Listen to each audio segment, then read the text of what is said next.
Hello friends, in Chemical Kinetics, in this video I am going to discuss about the effect of temperature on reaction rate, Arrhenius equation, effect of catalyst and collision theory of chemical reaction. Let us see one by one. First of all, effect of temperature on the rate of reaction. We know most of the chemical reactions are accelerated by increase in temperature. Clear? Generally, for a chemical reaction, when temperature is rises by 10 degree, the rate constant is nearly doubled, and this ratio, clear? Just see, this is the rate constant at T plus 10 degree and divide by rate constant at T. This is called temperature coefficient, and generally temperature will take 298 Kelvin plus 10. It means temperature 308 Kelvin. And this is nearly twice. The temperature dependence of the rate of chemical reaction can be accurately explained by scientist Arrhenius, and he gave an equation known as Arrhenius equation, and this is the Arrhenius equation. K is a rate constant is equal to A e raised to the power minus E A by RT. Now in this equation, A is the Arrhenius factor or the frequency factor or pre-exponential factor. R is a gas constant, and this EA, this is new term for you. This is activation energy which is measured in joule per mole, and this temperature is in Kelvin scale. See the one example, that is H2 when react with the I2 and form HI. What happens in this? According to Arrhenius, this reaction can take place only when molecule of hydrogen and a molecule of iodine collide to form an unstable intermediate. This is shown unstable intermediate. In this case, this bond is partially broken. This bond is also partially broken, and in these the partial bonds are forming. Clear? And this intermediate convert into these products. Okay. And this intermediate exists for a very short time and then breaks up to form two molecules of hydrogen iodide. Now just see this diagram, important diagram. This is reaction profile diagram. This is between potential energy and reaction coordinate. Now this part, we can say this. This is the energy of reactant, and we can write this is ER, energy of reactant. And we have to convert these reactants into the products, that is 2HI. And for this conversion, these reactants have to cross this energy barrier. Clear? Then this amount of energy from this to this, we have to supply from outside. Clear? And then these reactants form one intermediate complex that is known as activated complex when we supply the activation energy. And this total energy, that is ER plus EA, activation energy, this is known as threshold energy, represented as ET, threshold energy. And then this activated complex will break into the products, and this energy corresponding to the products, this is called EP. Clear? Okay. Now in this way we can say energy required to form activated complex is known as activation energy. Okay students. Now in the 11th class we have discussed about this Boltzmann and Maxwell distribution curve of kinetic energy. Now just see it. This is the fraction of molecule this side, and this side we are taking the kinetic energy. If you plot a graph, we will get this type of plot. What we can say in this case? In this case, the fraction of molecules with very low kinetic energy, that is this part. These fraction of molecules again low. And the molecules with the higher kinetic energy, this is this part. These molecules are also the very low. And this is peak. This represents the peak. And this peak having the highest fraction of molecules, and the kinetic energy possessed by this highest fraction of molecule, that is known as most probable kinetic energy. It is called most probable kinetic energy. So again see this, the peak of the curve correspond to the most probable kinetic energy, that is kinetic energy of maximum fraction of molecules, and there are decreasing number of molecules with energies higher or lower than this value. Okay, now what happens when we increase the temperature by 10 degrees Celsius? Now for this, just see this diagram. We can say this upper part, this is the plot at temperature T. Okay, and when temperature is increased by the 10 degrees Celsius, then we are having the this. Now what happens in this, we can say this plot is extended towards right side. It means this side, this is extended plot toward the right side. When the temperature is raised, the maximum of the curve moves to the higher energy value. Okay, and the curve broadens out, that is spreads to the right such that there is a greater proportion of molecules with a much higher energy. Simply we can say when we increase the temperature, the molecules having higher energy will increase. Okay, see this is dark, which is very dark. This is the area shown fraction of molecules reacting at T degree Celsius, and this one, this is the area shows fraction of additional molecules which react at 10 plus 10 T plus 10 degree. Okay, so simply we can say when we increase the temperature, the molecules having the higher energy will increase, and this result in the increase in rate of reaction. The increasing the temperature of the substance increases the fraction of molecules which collide with energies greater than EA. It is clear from the diagram, which already discussed the diagram, that in the curve at T plus 10, the area showing the fraction of molecules having energy equal to or greater than activation energy gets doubled, leading to the doubling of the rate of a reaction. Is it clear? Now in Arrhenius equation, that is this, the factor this e raised to the power minus EA by RT corresponds to the fraction of molecules that having kinetic energy greater than EA. Now again take the Arrhenius equation which we have discussed. This is the K is equal to A e raised to the power minus EART. If we take the natural log of this equation on both the sides, we will get this ln K is equal to minus EA by RT plus ln A.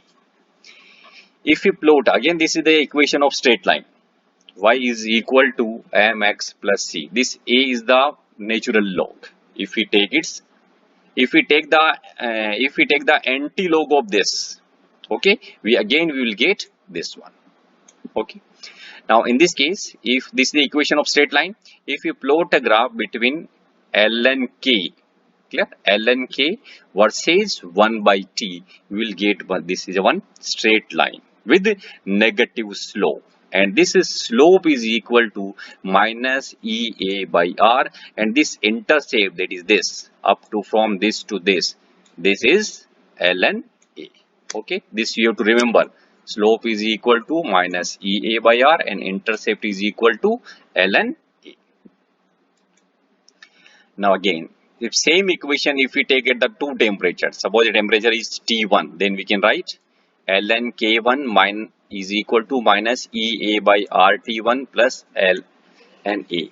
All things are constant, only if we change the temperature, rate constant will also change for a particular reaction. In the same way, this is for a temperature T2, this is K2 and this is T2. Now subtracting equation 1 from 2, we obtain this ln K2 minus ln K1, and this we can say this is ln A and this is ln A. This will cancel to each other, a one in plus and one in the minus when we subtract to each other. Okay, then finally we will get this one. This is the formula. And if this we convert into the basis of 10, okay, then this is multiplied by 2.303. When this is in the multiplication, then this 2.303 will come this side in the denominator. So you have to remember this formula to solve the numericals. Okay. Now see effect of catalyst. What is catalyst? I think all of you know. A catalyst is a substance which increases the rate of reaction without itself undergoing any permanent chemical change. For example, this potassium chlorate, when heated in the presence of MnO2, the manganese dioxide, this is a catalyst. This will give KCl and oxygen. The word catalyst should not be used when the added substance reduces the rate of reaction. Clear?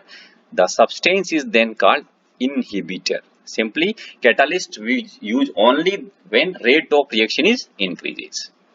The action of the catalyst can be explained by intermediate complex theory. Okay, now what is this complex theory? According to this theory, a catalyst participates in a chemical reaction, clear, by forming temporary bonds with the reactants, resulting in an intermediate complex, and this has a transitory existence and decomposes to yield products and the catalyst. Okay, so simply we can say catalysts take part in the reaction, but overall if you see the reaction, it will not take part in the reaction. Now some more thing about the catalyst. The catalyst provides an alternate pathway or a reaction mechanism by reducing the activation energy between reactants and products, and hence lowering the potential energy barrier. And as the lower the value of activation energy, faster will be the rate of reaction. Now you can see this diagram. See again, reaction profile diagram is there. Actually this one dark line which represented this one. Clear? This is the reaction path without catalyst, or in this case we can say this is the amount of activation energy. Okay, when we add the catalyst, the path is changed. Now this is the path in the presence of catalyst. Okay, and in this case you can say this is the activation energy. Activation is reduced. Now see something important point about the catalyst. Catalyst does not alter Gibbs energy. Remember it. Delta G of a reaction. It catalyzes the spontaneous reaction only, but does not catalyze non-spontaneous reaction. It is also found that a catalyst does not change the equilibrium constant of a reaction. Rather, it helps in attaining the equilibrium faster.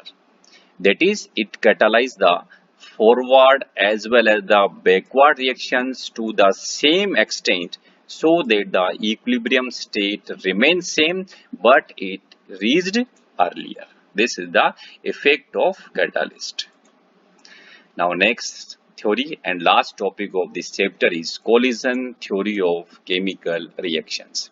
It was developed by Max Strauss and William Lewis in 1916 to 18.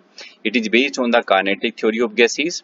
According to this theory, the reactant molecules are assumed to be hard spheres, and reaction is postulated to occur when molecules collide with each other. Number of collisions per second per unit volume of the reaction mixture is known as collision frequency. Clear?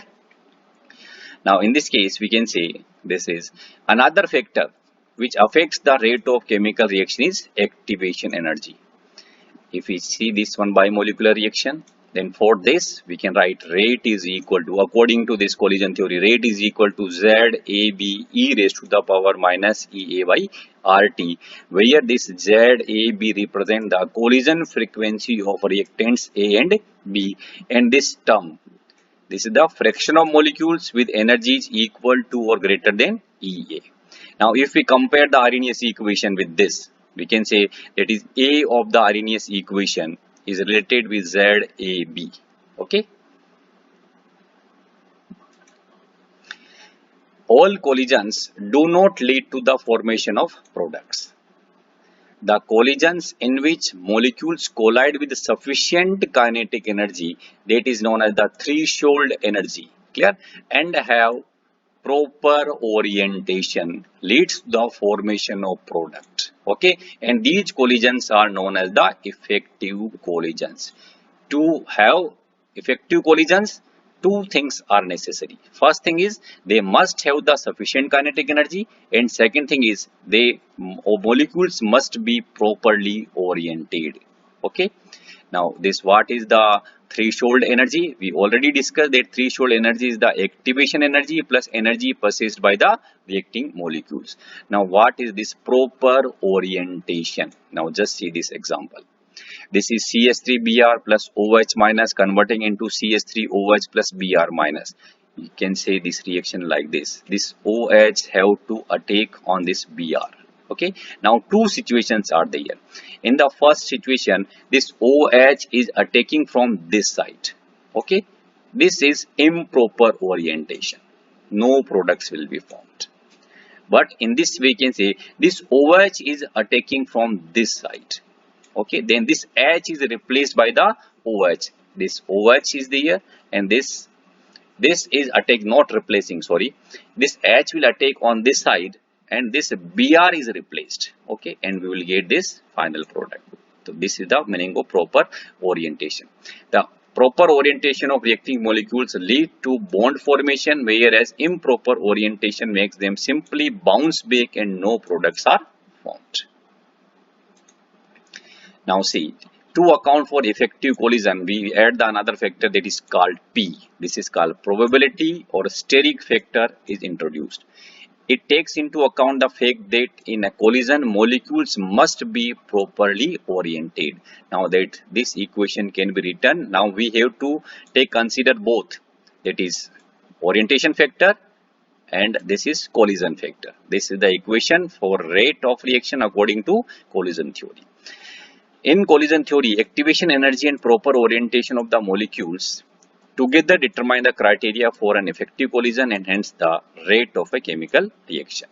But this also has some drawback as it considers atoms or molecules to be hard spheres and ignores their structural aspects. Clear? Thank you. This is all about the chemical kinetics.